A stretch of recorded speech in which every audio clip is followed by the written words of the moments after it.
Hello, welcome to the New Stack Makers, a podcast where we talk about at-scale application development, deployment, and management. We'd like to thank Capital One, our sponsor for the podcast from OSCON in Austin, Texas. Learn more about Capital One's developer program at developer.capitalone.com.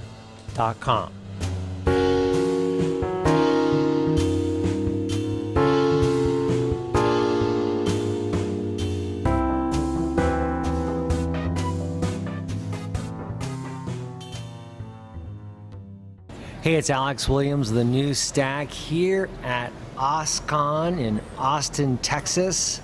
It's day 2, and I'm here to talk about Cloud Custodian with Kapil Thangavelu. Hey, Kapil, how are you? I'm great. Excellent. So, for people out there who are not familiar, what is Cloud Custodian, and why did you develop it, and what is its role today? So we are, as an industry, across industries, moving into the cloud. And we want to let developers use the cloud. But developers sometimes do silly things, like leave their database publicly accessible on the internet, or other things along those lines. And so we want to let them use the native cloud experience. We don't want to hide the cloud from them, so to speak, and get to them down to a lowest common denominator.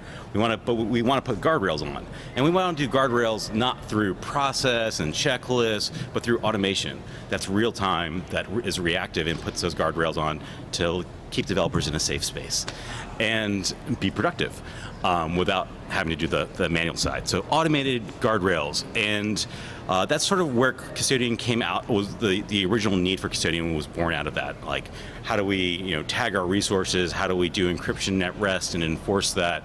And so when we first looking at it, we started getting into the space where we had a lot of one-off random scripts. The cloud's great. You have APIs. You can program your infrastructure. And that's really powerful capability. But then people are now into writing programs, and then they have maintenance cycles, and you have deployment issues, and you have a lot of different questions.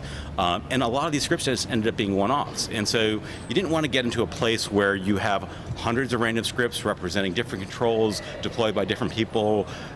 Maybe with code review, maybe with tests, maybe so I launched an instance, something shut it down. What happened? I don't know. Like, you don't want to be in that place where you've sort of lost some of your controls have effectively locked out your ability to innovate and created a mystery on what's actually happening in your accounts and environment. So all the software engineering stuff, the maintenance stuff, and sort of the end user experience. So how do we get past that? And so we developed Cloud Custodian to give us sort of a unified view of an enforcement of all the policies that are happening in an account, in an AWS or public cloud account. And looking at the sort of the deeper, looking at how we can genericize a lot of these one-off scripts and figure out how we can get those into a reusable framework that people could easily develop new things, new controls, new optimizations that would allow them to be very productive and transparent to the users in the account. So take, for example, I want to find all of the instances that are being underutilized with this particular subnet or security group, and then take an action like email the owner to say, hey, why don't you resize your instance? Or maybe I do it for them automatically. So generically, we're querying a set of resources, we're filtering them arbitrary ways, and then we're taking a set of actions on them. So if we look at it more generically, though, we can say those filters, I might take an action of stop, and I might use that with somebody who's done something wrong, or I might use it for off hours, or I might take a backup of something as I go to do a deployment. If we get these actions into sort of the most granular aspect possible, we can create sort of a set of Lego bricks that we can use to construct sort of ad hoc policies that we've never thought of. People often ask me, what can Cloud Custodian do? And I'm like, millions of things. Like, we support over 100 different AWS resources, 300 plus filters, 300 plus actions, and we can combine these things in sort of arbitrary ways to create policies that, me as an author or developer on the software would never envisioned. So how are they written? They're written in YAML files, correct? Correct. So it's a YAML DSL. You basically specify the resource you're interested in. You specify the filters that you want to take. You can do arbitrary nesting of ors and ands. And then you want to specify the actions you want to take. And the actual code is written in Python. And then an interesting aspect is that we try to be sort of isomorphic to how our runtime. So default, Custodian is really easy to install. It's stateless. It works for mom and pop shops, and it works for startups, and it works for the enterprise. So taking this notion of sort of being stateless and being sort of abstract out from how we query those resources allows us to be really powerful in the sense that we can now use, say, Go real time by integrating with Lambda and saying, as API calls happen in real time, that we can introspect them and then take action. So we can get that real-time enforcement effect that allows for sort of the assurances that your account's in a compliant state. But by abstracting that and going to an event-based model, so our default, you're on the command line, you're stateless, we'll actually just pull the AWS APIs, query the resources, do unified outputs into S3, CloudWatch metrics, but we can also adding a single line, a couple of lines into that YAML will effectively provision that policy as a Lambda, either using CloudWatch events and subscribe to CloudTrail API calls, or as config rules. We have incredible config rule support using some of the AWS capabilities around that. But we actually can also abstract out our query instead of querying on sort of the live state of the environment by looking at the APIs now. We can use config as a version database of resources and actually say, hey, was I compliant last year on this policy? And actually look at historically. So even though we don't have state, we're taking advantage of some of these other services that potentially have indexes of state from previous times. So why Lambda? So Lambda is incredible. I mean, a lot of ways it's sort of like Cloud 2.0. Like, driving at 100% utilization, driving both at stateless, so you can have that seamless scale out, driving on event-based compute, and not having to worry about servers, so to speak, is a really powerful primitive that I think we're seeing a lot of excitement in the industry about, and I think as we go forward that's going to be it's a differentiator. I mean, it's a market switch that you can get 10x cost reductions just by simply, like, if I want to do an HA service right now in per cloud architecture best practices in AWS, I've got a load balancer, I've got app servers in 3 availability zones, I've got a database server that's replicated. That's a lot of stuff that I have to manage. Then I have to do operations and OS patching on the servers. I can throw all that away and just write my function code and deliver that business value and not have to work. And now I've shrunk my footprint. I've got less maintenance work and I've got significantly less cost. And I'm driving at 100% utilization. You look at average cloud fleets and, they're not great. And so being able to drive to that 100% on a cost basis is incredible. Now, Lambda isn't for everything. You're doing massive bulk processing and you're fully utilizing 100% an instance or a set of instances, Lambda may not make the most sense.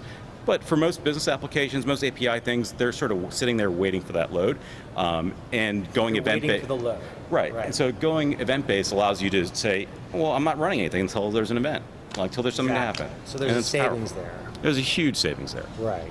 And with Cloud Custodian, what has the savings been? So for Cloud Custodian, we run a mix. We run a mix of some things on instance and some things as Lambda policies. Mostly we differentiate the two on the basis of, do we want to be real time on this control? Do we want to sort of, as something's happening, inspect it, as someone's done something with the API, do we want to evaluate that as a real-time control, or do we want to maybe pull back? Sending, there's certain limitations in the Lambda environments, and so in some cases we get advantages from being on instance, from being able to take advantage of richer caching between policies. We have thousands of policies deployed with Custodian to keep ourselves secure and compliant and cost optimized.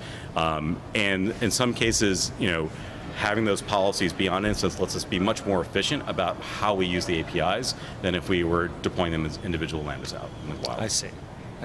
So they're written in these YAML files, right? And those allow then, I'm just reading from your GitHub page, to specify the policies on a resource type, like you were saying, right? And it integrates with Lambda. And what's the role then of CloudWatch then? So CloudWatch provides a couple things. So CloudWatch itself is, it is a family of services. You've got metrics, you've got logs, and you have something called CloudWatch Events. CloudWatch Events provides a couple different capabilities. Underneath the hood, it's basically a pub sub bus.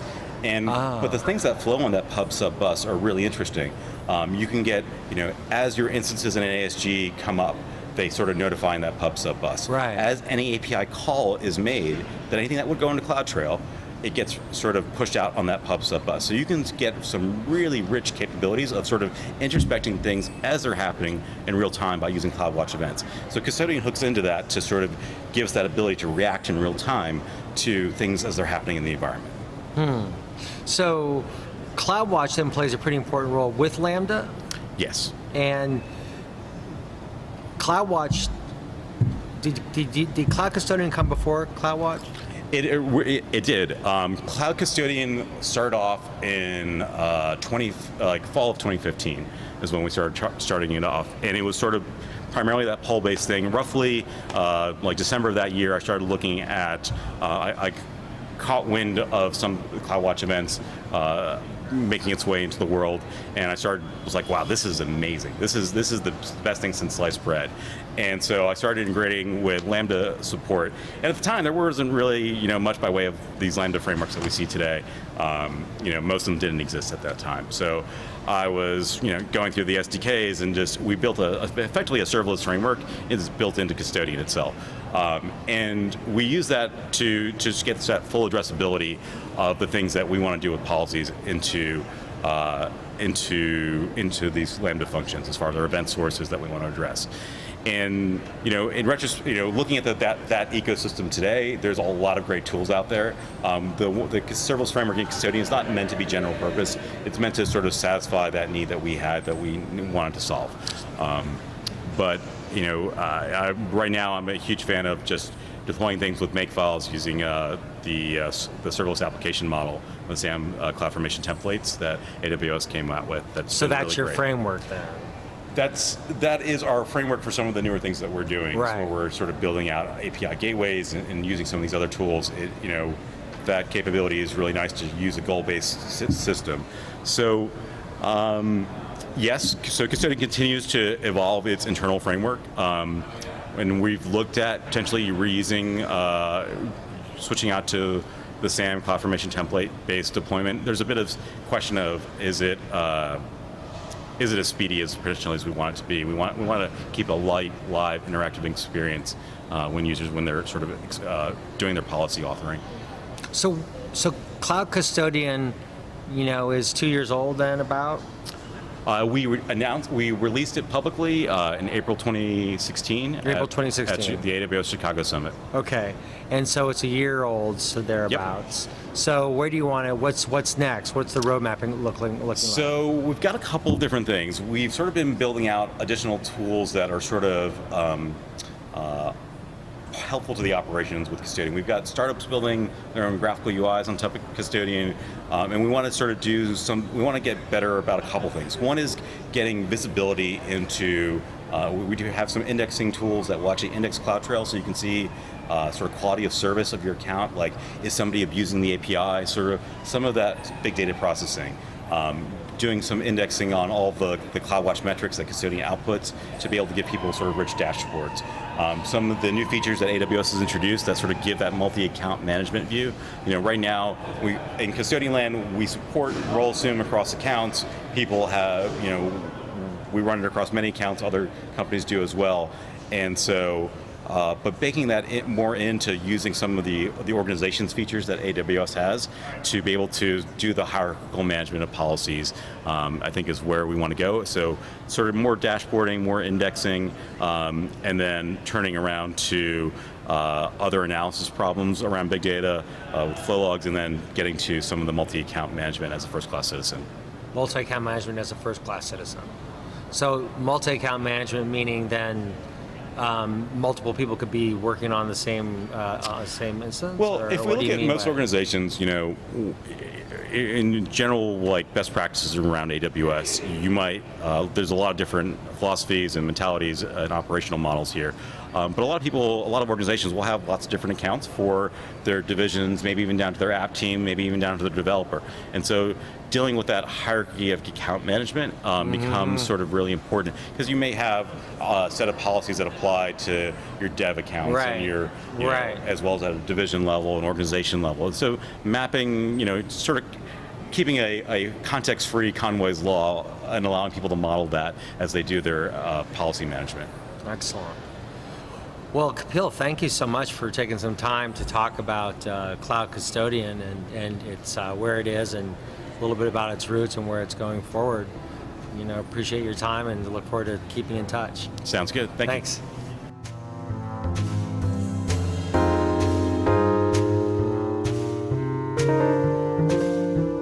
We'd like to thank Capital One, our sponsor for the podcast from OSCON in Austin, Texas.